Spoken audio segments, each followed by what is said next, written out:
गावाला असतात, मी पुण्याला असतो. तिथं पहिली पार्श्वभूमी समजून मी पुण्याला फेवरेट वाटलेली मला माझी पत्रकार परिषद पहिलीच पत्रकार परिषद मला याचा अनुभव चुकला तर तुम्हाला आता सांगतो. तर माझी मुळशीमध्ये जवळजवळ 22 एकर जागा आहे मेसोची.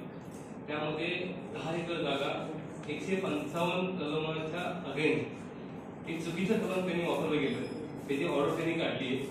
मुळशीचे माजी तहसीलदार अभय चव्हाण ते बदली झाले.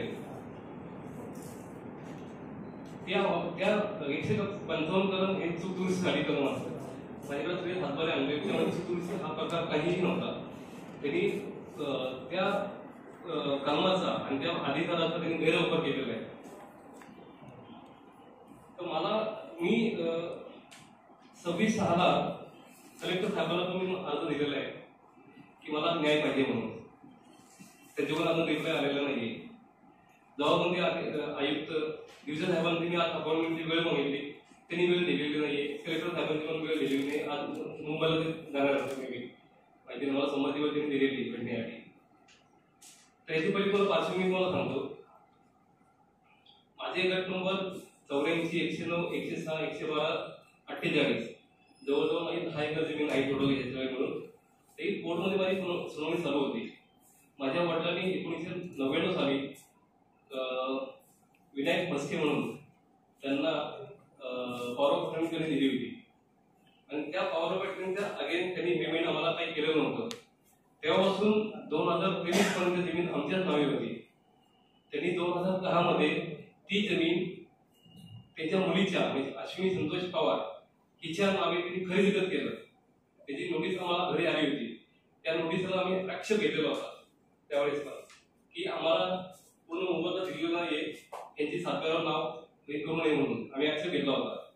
तेव्हापासून ती हे त्यांनी नोंदणी केली नव्हती त्यांनी. तर लॉकडाऊन नंतर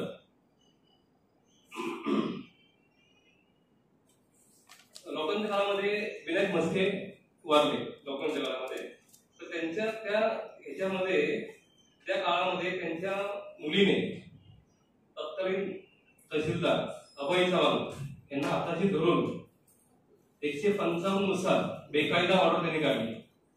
माझ्या साताऱ्यावरती काहीही चूक दुरुस्ती हा प्रकार नाहीये आणि तहसीलदारांनी त्या कलमाचा बेकायदेशीर वापर करून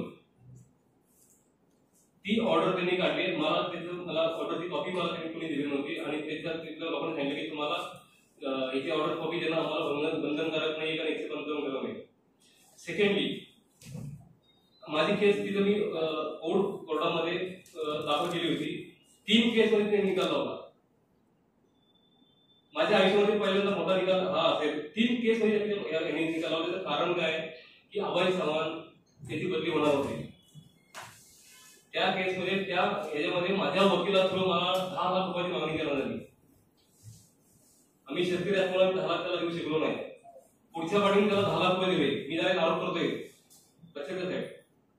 त्याच्यावरती डायरेक्ट आरोप करतो त्यांनी 10 लाख रुपये लाच झाली. ते पुढच्या पाठीकडून त्यांनी माझ्या अगेन्स्ट त्यांना ती ऑर्डर देऊन टाकली.